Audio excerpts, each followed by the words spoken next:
today just to describe a journey that Lichfield District Council has been on to digitise not just its garden waste service, but also create a platform for us to digitise other services. About 33,000 residents in our city, and then many more across the two districts which were affected by the Jadu implementation, which includes Lichfield and Tamworth, because we deliver a joint waste service. At Lichfield, we've had an ambition to digitise for an awfully long time. We've talked about it in meetings. We've had a range of what we call online forms that haven't really been online, have never integrated into a back office, and have basically been printed out, rekeyed, and probably stored all over the place inappropriately, and certainly not in line with GDPR regs. We used to be a Jadu customer, and we ran away, and then we've come back, and we came back following the realisation that we needed to move very, very quickly to digitise a garden waste service, which our councillors, both at Tamworth and Lichfield, decided to charge for in April 2017, so just under a year ago.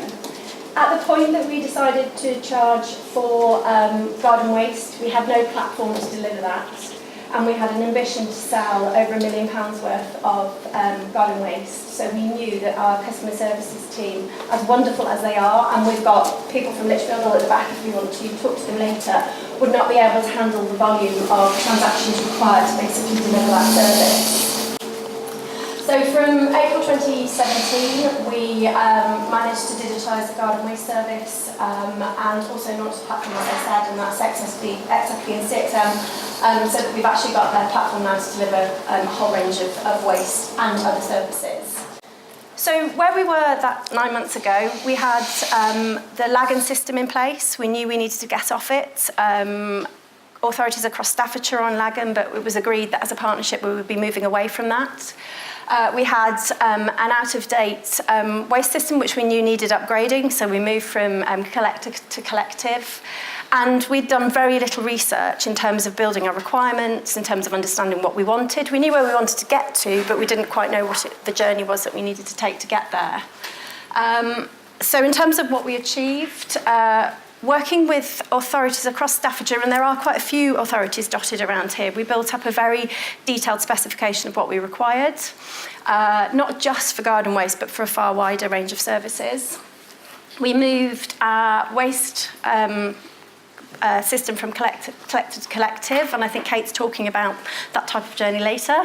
And we established a procurement framework that not just authorities in Staffordshire, although Newcastle and Phil's at the back, he's just bought into that, can actually use, and that was on the Braintree framework, and I think there's a lady from Braintree in the room, is there not? Yeah. So that's a pre-tendered framework that you can actually access the Jadu product suite through. And we migrated all of our waste services from the Lagan platform onto the Jadu platform. We had a bit of a hairy time when we realised we weren't actually, about 4 months into the project, only going to be launching garden waste, but because once we'd upgraded Bartek, we realised that actually we'd have to make sure that all those other services, which customer services used Lagan to actually deliver, we'd have to upgrade those, because that upgraded Bartek system would no longer be able to talk to our historic Lagan system. So that was quite a hairy moment, but we managed to get through that. And we've managed to deliver all of that within 9 months, as I said, to time and to budget. And we launched our service on the 15th of December, and I'm just going to give you a flavour of where we've gone from then. So we're up to now, well, this is true of last Wednesday when we had an open day at Jadu. So we've already sold £1 million worth of garden waste subscriptions. We have over 27,000 subscriptions at £36 a bin. 78% of our customers signed up online, so that's a really important figure for us. When we launched the service, we were receiving 300, or managing to service 300 subscriptions a day on the telephone through our customer contact centre. It happened to snow at the same time, so there were lots of people phoning up about missed bins as well. But had we not had the online service, I don't know what we would have done, or had we not had such an easy-to-use online service, I don't know what we would have done. And certainly now we're planning with much more foresight for our year 2 subscription sign up, so we can make sure that's smoother and more efficient and less draining on the customer services team. Of the 27,000 bin subscriptions, we've got 14,000 thereabout customers signed up to our customer account. We were really worried when we launched the service that putting the customer account up front, so forcing people to sign in, would prevent them from signing up and buying. And I know that's a decision that lots of councils go through. We chose to put it at the end as an optional. And I think the figures go to show that actually it's not necessarily going to dent your sign-up rate in terms of your customer account. And there are opportunities, because you do collect their email address regardless, there are opportunities to then contact them and get them to sign up. So in terms of sign-up rate, we're really impressed with the customer account numbers that we've created. And we launched our very first end-to-end service, so that's right from the customer forms through to Bartek, where nobody has to interact with anything unless something goes into intervention. For example, the address isn't known or there's certain issues at the property. We had a fabulous relationship with Bartek and Jadu. We had phone calls every week. We looked at demos. We looked at proof of concepts, and the whole project worked incredibly well. So in terms of what Suraj is talked about earlier about partnerships, that type of iterative process really, really worked. So in terms of just a few stats for you before I hand you over to the older half of... No, I'm just going to stop. So we thought 45% would apply online. Thankfully, 78% have applied online. I don't know what Izan and her team would have done had it been less or more even.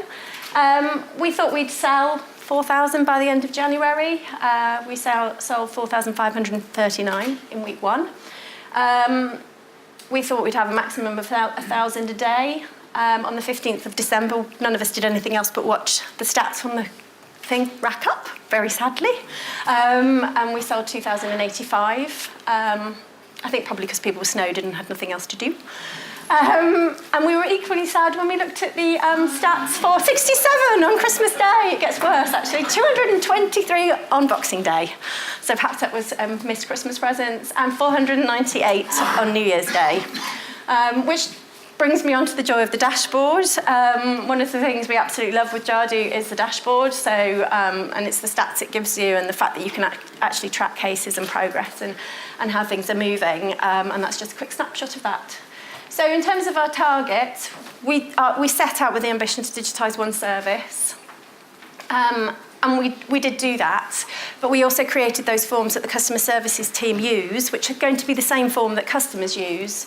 And they've been servicing customers since the 15th of December, and we're just about to launch all of those. So those are things like missed bins, assisted collections, additional recycling bins, that type of service, so other waste inquiries.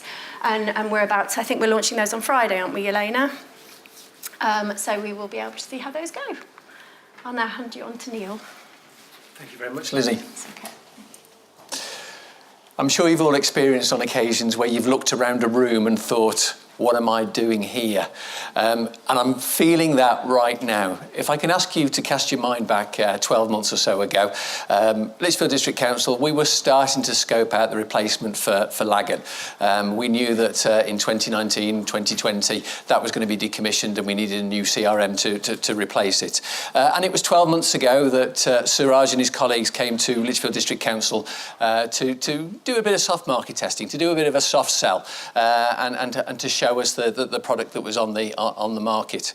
12 months later, we're here talking to you about our journey and what we've done and what we've achieved. Of course, that's not my success. That's the success of my team, who until 5 minutes or so ago, I thought they respected each other. But Suraj described what we've gone through as a fascinating story, a compelling story. Lizzie has talked through the outcomes and what we've achieved and how that is impacted upon the bottom line and the way that we've transformed some of our services. But we look back and think, well, what has exactly happened? What have been the success criteria? What has made it work? And I want to share with you some of the things that we experienced and put in place to make sure that we hit that deadline of going live with garden waste subscriptions on the 1st of January. I am sure that there's plenty of other councils in the room who feel exactly the same. You're an organisation wedded to paper, just like Lichfield District Council is. We had tried channel shift before, we tried digitisation before, and what we were finding is that we were putting forms online and it was going straight from Internet Explorer to A4. It would come in as an email, it'd be printed out, it would be rekeyed, it would be put into the process. We hadn't really delivered channel shift. We were fortunate, though, that we did have a little bit of a modest capital budget to take things forward and to invest in our systems. So we didn't have to waste time arguing with people about trying to secure a resource. We were also coming off the back of a major management restructure, which had shaken up teams and had moved people around. For instance, I used to be the Director of Parks and Leisure, and I had stopped worrying about selling gym memberships to suddenly thinking about channel shift and other matters. Lizzie was Communications and Tourism Manager, and we had other members of the team who were also in disparate parts of the organisation, working in their own silos, suddenly being forced together to concentrate on channel shifts. We had no corporate view of what channel shift and digitisation might look like. Embedded silo workings, which I'm sure is the same for many councils, and we had ageing systems that really didn't integrate. A spaghetti of IT architecture, and in my first couple of months, accompanied by our ICT strategy manager, we were visited by those persuasive salesmen that come along and say, leave this with us, we can save you millions and millions of pounds just if you sign this contract by the end of today. So we had that backdrop of knowing we had to invest, but really not knowing which way we were going to take it. In those days, 18 months or so ago, we were fortunate that we got the enthusiastic team together that respects one another. And we began to think and identify what good looked like. And we had a very successful trip up to South Kesteven because we heard some really good stories about what they were doing. And they inspired us, they showed us what they were doing. And we thought, yeah, we can achieve something if we apply our minds to it. We started to look at our own landscape and our own costs, and then we started to think, right, how do we get the buy-in of other parts of the council? And we created this innovation brand, in an innovation hub, which is a small team of council officers, all sat at the back there, that meet and try and drive forward this agenda, not in any kind of strategic manner, just because it's in each of their job roles to drive this forward, this agenda forward. And from that innovation hub came our innovation vision, our principles, and our board. One of the earliest things we did was adopt our principles. But what we wanted to do was try and understand what we were going to achieve from our investment in channel shift. And we've adopted some of those principles there. And at the very heart of those principles was we must put the customer experience first. What we didn't want to do was channel shift our existing processes, the processes that were dominated by paper. This must be a real transformation so that customers would feel that they were getting better value from the council. Over a period of time, we became a little bit more confident. We started to map out our strategic projects, what we wanted to do. Replacement CRM was one of them. Revs and Bends forms to allow for self-serving from Northgate was another. Introducing committee services systems.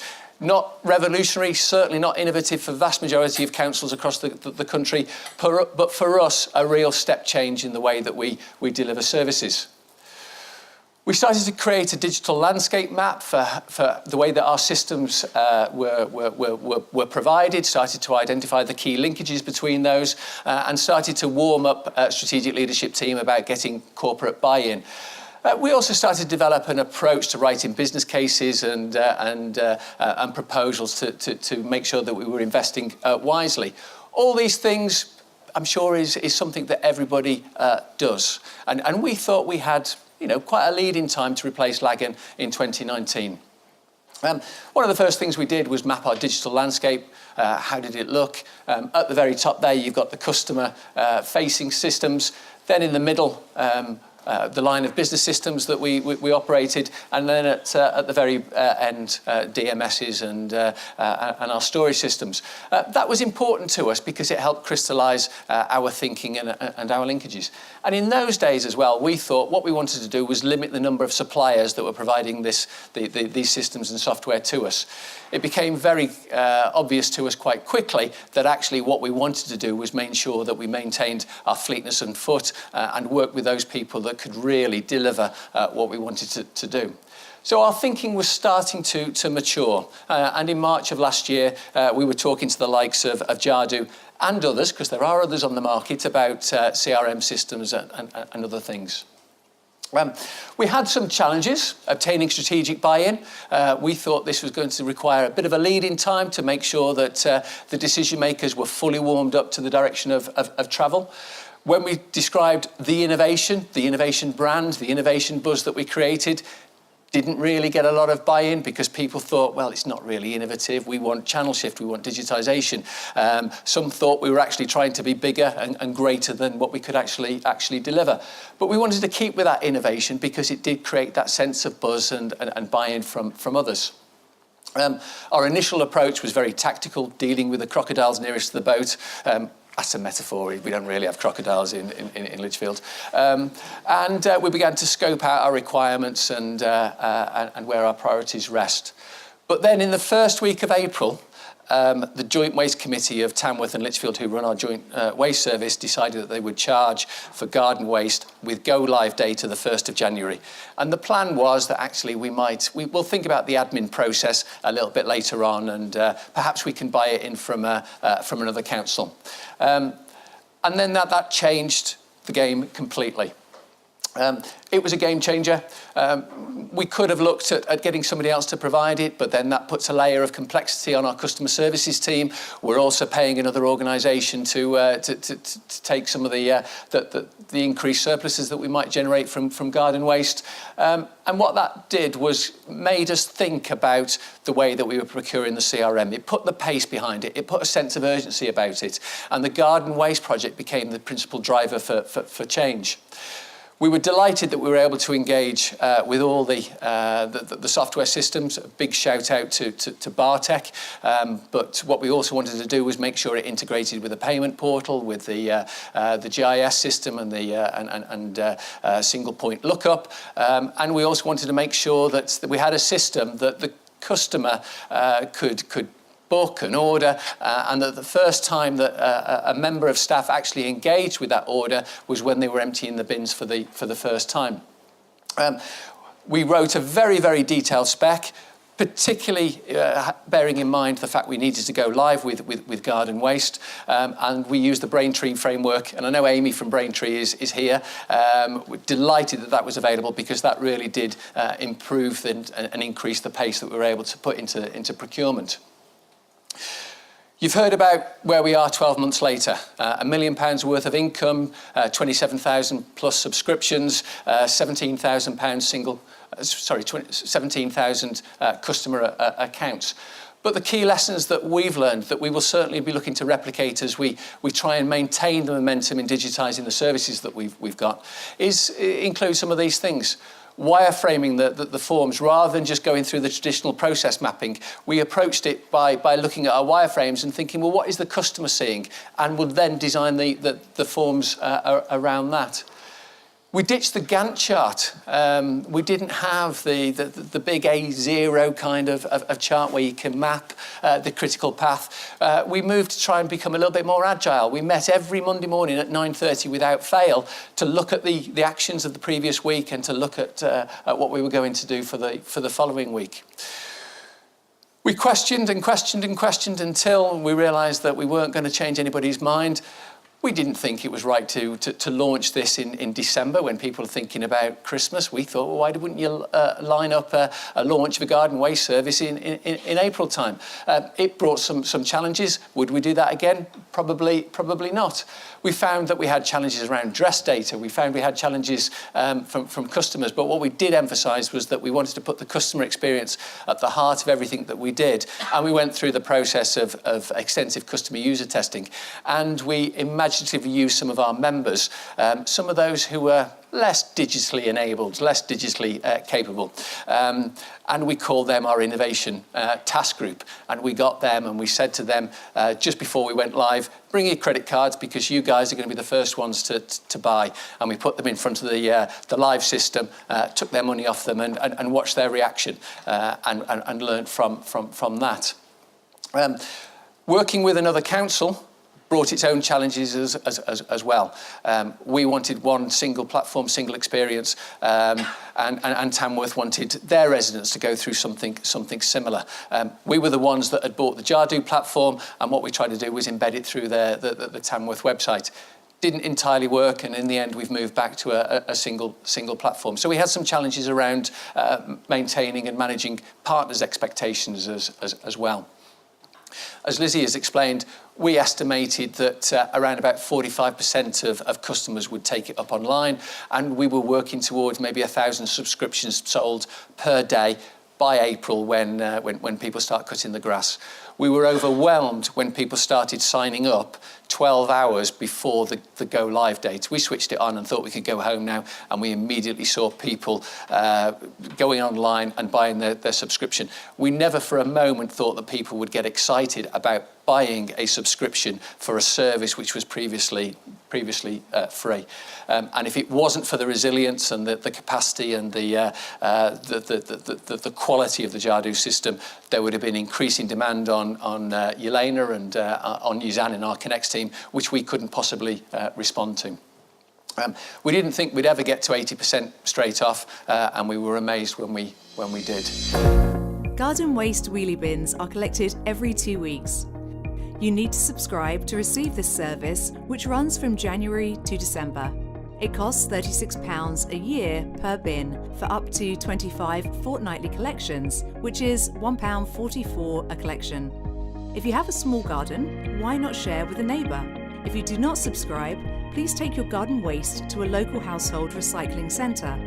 For more information about household recycling centres in your area, visit www.lichfieldDC.gov.uk/tips, or you could compost at home, www.getcomposting.com. Signing up to the garden waste collection service is easy. Visit www.lichfieldDC.gov.uk/mygardenbin to find out how. It's been an incredible 12 months. Can't believe the journey and the outcome in where we are now. I'd like to pay tribute to Suraj and his team. They've been absolutely fantastic. I'd like to pay tribute to my team, but we will be having words later on. It's been a real success. Thank you and congratulations.